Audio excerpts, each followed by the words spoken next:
जय माता दी गुरुजी। जय माता दी। बताइए।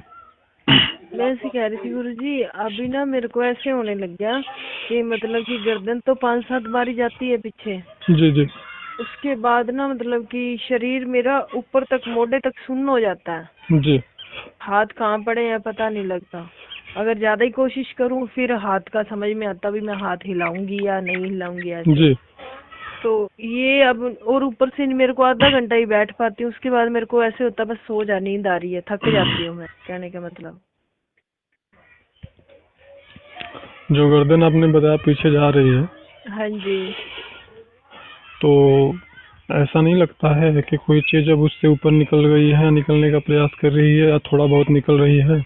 हाँ जी, होता है गला एकदम बीच में से जहाँ पे गला एकदम कंठ भारी हो जाता कंठ है। चक्र हाँ कंठ जी। हाँ जी, कंठ चक्र एकदम भारी हो जाता है जब गर्दन पीछे जाती है, और फिर माथे पे दबाव पड़ता है, फिर उसके बाद सिर में होता है, ऐसे लगता है कोई चीज खींच रही है। जलन हो रही है मूलाधार से लेकर के कंठ तक? नहीं, जलन नहीं हो रही, वैसे ही होती है, रीढ़ की हड्डी कस जाती है। अभी तो मैं सीधा करके बैठ ही नहीं पाती, जब भी बैठती हूँ तभी ऐसे होने लग जाता है। मूलाधार में जलन नहीं होता है? नहीं, जलन नहीं होती, कसाव होता है। अच्छा, दबाव होता है। हाँ जी। अच्छा, जलन होती है मेरे जैसे गुद्दी में। जलन होता है मूलाधार क्षेत्र के एरिया में? अच्छा जी, नहीं मेरे तो गुद्दी में ही होता है, वहां नहीं होता।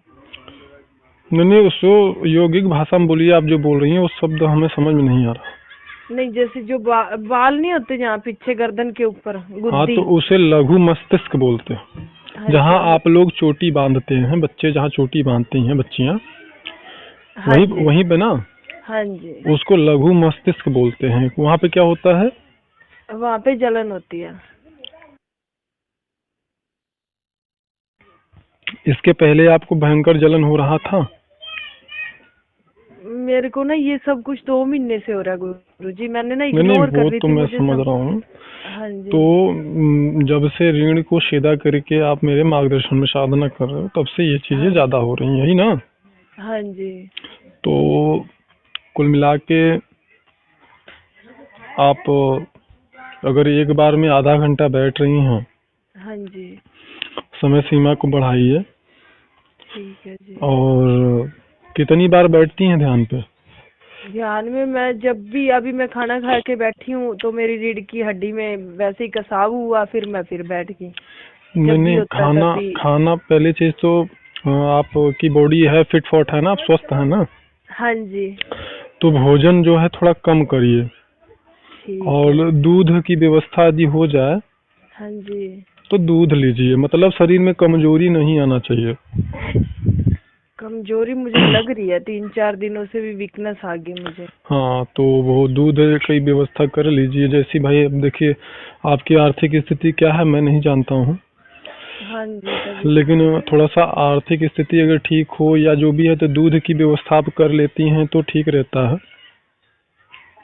तो दो दो केला और थोड़ा हाँ सा दूध रोज लीजिए। भोजन थोड़ा सा कम कर दीजिए।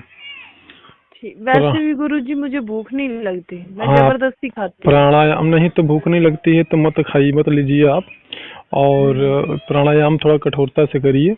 दूध लीजिए, गुनगुना दूध, उसको गर्म कर लीजिए और हल्का हल्का गुनगुना हो हाँ तो वो जी। लीजिए, जिससे कि कमजोरी ना है। प्राणायाम कठोरता से करिए। ठीक है जी। और ध्यान करने के लिए भोजन करने के तुरंत बाद नहीं बैठना चाहिए। हल्का भोजन लीजिए और कम से कम भोजन के बाद 1 घंटे बाद आप जो है ध्यान पर बैठिए। ठीक है? ठीक ठीक है जी। गुरुजी जब से ये कुंडलिनी वाला हुआ है ना मेरे साथ, तब से मेरा वेट इतना ज्यादा घट गया, इतना घट गया, मतलब कि अपने आप ही घट गया है। मैं कोई घटा नहीं रही हूँ, मैं कुछ भी नहीं कर रही हूँ, अपने आप ही घटता ही जा रहा है। क्या चीज? अभी मेरा मेरा वजन अपने आप कम हो गया, जो कि मेरा घटाने से नहीं घटता था वजन। नहीं, वो तो होगा ही। ऐसा है ना हाँ जी। कि ये कुछ विशेषताएं होती हैं, ठीक है? हाँ जी। वो उस विशेषताओं पे हम कभी फिर आपको बताएंगे, बात करेंगे हाँ कि जी। आपका वेट कितना भी हो। हाँ जी। जैसे अगर खुद से परिश्रम करके यदि आप साधना कर रहे हो हाँ आप जी। अगर मार्गदर्शक पर निर्भर नहीं हो, ठीक है ना, जी। कि आपको मार्गदर्शक शक्तिपात करके आगे बढ़ाए, जैसे हाँ कुछ जी। लोग होते हैं ना, हाँ जी। हाँ जी। तो उनके मार्गदर्शक शक्तिपात करके कुंडलनी जागरण कर देते हैं। या हाँ। कुछ ऐसे साधक होते हैं जो उम्मीद रखते हैं कि मार्गदर्शक हमें शक्तिपात करके हमारा कुंडलनी जागरण करे, या मार्गदर्शक शक्तिपात करके कुंडलनी को ऊर्ध्व करे। ठीक है, हाँ क्योंकि जी। कुंडलनी जो है वो बहुत सारे ऐसे साधक हमारे जानकारी में हैं जो कि मतलब 20-20 साल 25-25 साल से साधना करें, लेकिन कुंडलनी जागृत नहीं हुई है। हम्म। और कुंडलनी का ऊर्ध्व होना तो बहुत दूर की बात है। ठीक है, तो ये थोड़ा एक जटिल प्रक्रिया होता है, तो इसमें थोड़ा कठोरता से संयम का पालन करते हुए साधना करना होता है। यम नियम का पालन करिए, गुरु निष्ठाओं का पालन करिए, और ब्रह्मचर्य का कठोरता से पालन करिए, तब जाके ये अवस्था प्राप्त होती है। तो ऐसी स्थिति में लोग जो है खुद मतलब परिश्रम नहीं करना चाहते हैं, खुद मेहनत नहीं करना चाहते हैं, वो अपने मार्गदर्शक पर निर्भर होते हैं हाँ जी। कि हमारा गुरु या मार्गदर्शक हमें सहयोग कर दे, हम आगे बढ़। हमारे पास भी ऐसे लोगों के फोन आते हैं, गुरु जी मेरी कुंडलनी जागृत कर दी। तो उससे क्या होता है ना कि आप जब शारीरिक स्वयं से परिश्रम करके जब साधना करके आगे बढ़ते हैं, तो आप पहले से तो बहुत पावरफुल भी होते हैं, और आपका जो बॉडी है वो कई प्रकार की बीमारियां आपकी दूर हो जाती हैं। बहुत सारी बीमारियां, जैसे ब्लड प्रेशर हो गया, थायराइड हो गया, और बीपी वो शुगर हो गया, कई बीमारियां आपकी ना जड़ से उखाड़ करके कुंडलनी फेंक देती है। तो वेट तो लॉस होना स्वाभाविक सी बात है, वो तो लॉस होगा ही, क्योंकि आप स्वयं परिश्रम कर रही हैं ना, किसी दूसरे पे निर्भर तो नहीं है ना आप।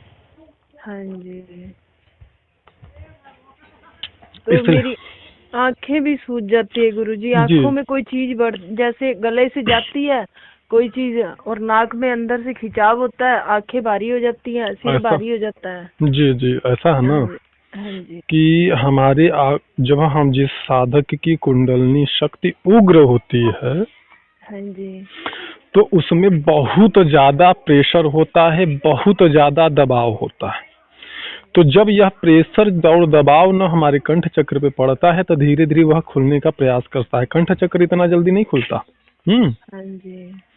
अगर पूर्व में आपने बहुत साधना किया हुआ है, पूर्व के आप धुरंधर साधक हैं, रहे हैं, पूर्व में कठोरता से आपने साधना किया, तो उस स्थिति में क्या होता है कि जब आप साधना करते हैं तो कंठ चक्र थोड़ी जल्दी खुलने में आपको सहयोग मिलता है।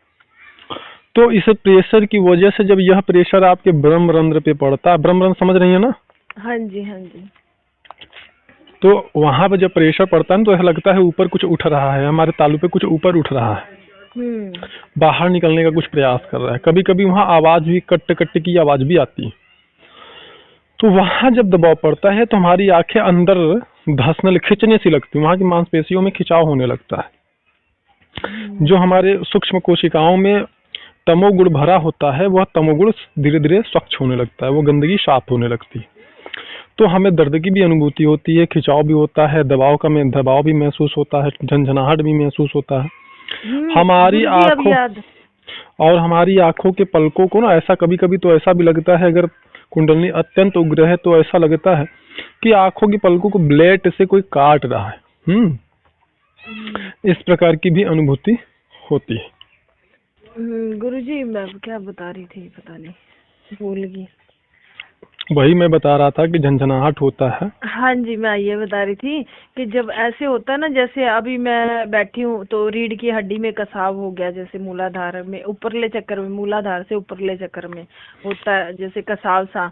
उसके बाद क्या होता है कि मैं आंख बंद करके बैठती हूँ ना, तो एकदम तो हल्की सी धड़कन तेज हो जाती है 1 सेकंड 2 सेकंड के लिए। उसके बाद पूरे शरीर में झंझनाहट होती है, फिर ऐसे झटका सा लगता है, जैसे मेरी कमर, जैसे अब मैं क्या बताऊँ आपको, जैसे जहाँ से पैर स्टार्ट होते हैं ना जी, वहाँ एक झटका सा लगता है। पहले मैं इस झटके को इग्नोर करती थी, लेकिन कल ये झटके मेरे को 3-4 बार लगे, आज भी 3-4 बार लगे। अभी बैठी तो जैसे मतलब कि आंख बंद करके बैठी, ये झंझनाहट हुई, फिर उसके बाद फिर मेरे को, मैंने कहा ये झटके मेरे को लग क्यों रहे, जी, ये नहीं पता चला मुझे। वो झटके लगना स्वाभाविक है।